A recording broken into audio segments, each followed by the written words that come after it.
Morning, guys. Happy Friday. It's Sabine Priestley here. Today, I wanted to talk about the space in between.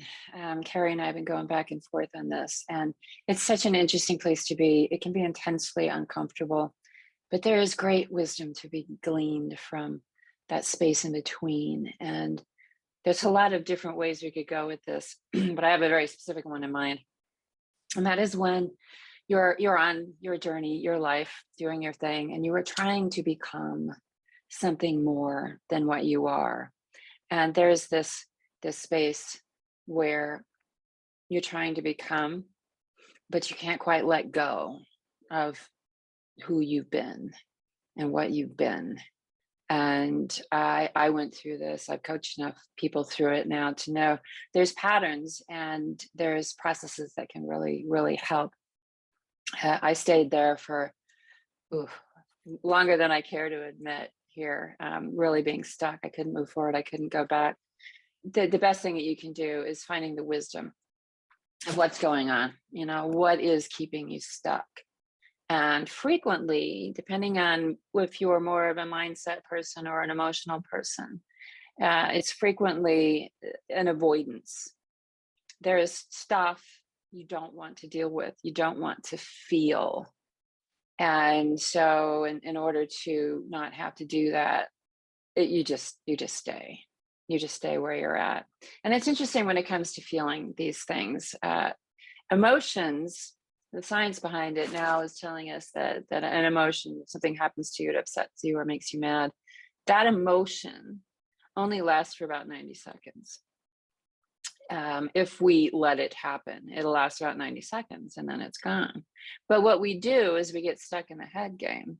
So something happens, we have an emotion, an emotional reaction to it. And now we're creating a story around it. Oh, this is juicy. She did what? He said what? And now the story is going around it, which is probably mostly wrong anyways.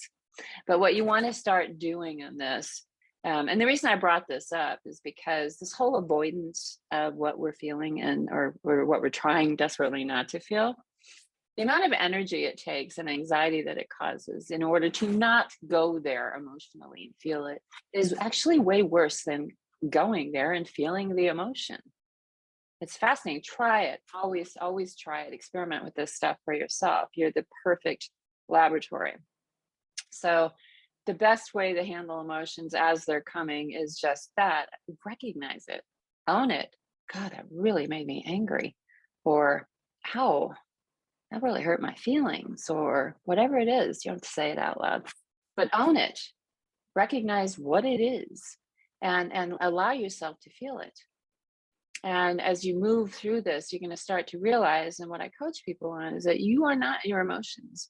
In the same way you are not your thoughts. We tend to identify that way. I am this thought. I am this emotion. You're not. You're just a physical body. You're a spiritual being having a physical experience. You're not your emotions.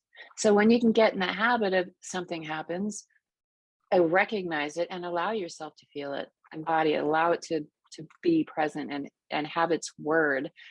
Who was it? Somebody recently, it might have been Dr. Teresa Ballard, I'm not sure, but I really liked it. She said, they're just, think of them like little kids.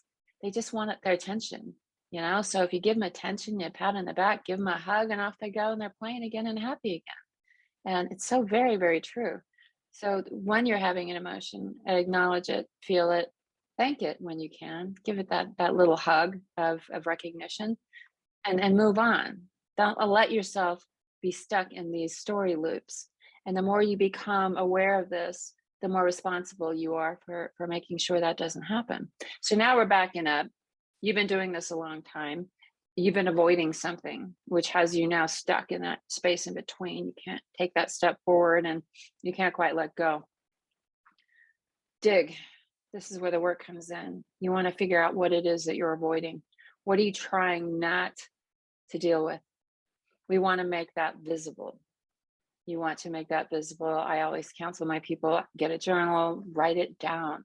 Something about making things literally visible when you write it down, and the process of physically writing it down transforms it. It shifts the energy. It can be quite powerful. Once you've done that, go through a practice of feeling it. Let yourself feel it. Give that little emotional child a hug.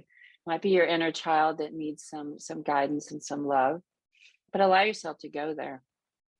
After you've done some work with this, then you can figure out and define what is it you need. What is it you need now to be whole with this? To figure out what that is. So, what are your needs now in this situation? And once you've defined those, then you want to put some boundaries around it so that you can enforce that. And let's be clear on something. When you do this, the boundaries that you enforce are for you as well as anybody else that might be part of this equation. Because if you can't hold your own boundaries, how you can expect somebody else to? And most of us go through life without even defining our boundaries. So then we wonder why relationships are so hard. Well, the other person's left trying to guess what you need. You're trying to guess what they need, when if you both did the work internally to figure out what it is you need and then communicated that to somebody else, it can be incredibly powerful, incredibly transformative. So when you're stuck in these places in between, to recap, what you want to do is stop and allow yourself to dig into that. What is it you're avoiding? What are you trying not to experience? Allow yourself to go there, go through the experience so that you can embody that and free it from you. And then define what your needs are and create boundaries around those needs. It can be incredibly, incredibly powerful, empowering. I hope you guys have a great day. And until next time, cheers, love and light.